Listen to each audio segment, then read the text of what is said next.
Il momento era molto atteso dalle lemiere. Ecco come si potrà tornare a vogare alla Veneta nella fase 2 del coronavirus.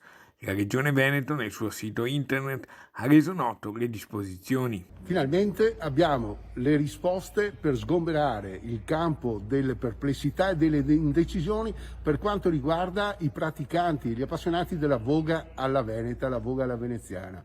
Grazie alla Regione Veneto che le ha pubblicate questa mattina sul sito della Regione alla voce FAC. Il delegato del sindaco alle tradizioni Giovanni Giusto ricorda: L'uscita è consentita in coppia di non conviventi con distanziamento obbligatorio di almeno 2 metri e uso di protezioni qualora non sia svolta attività motoria intensa.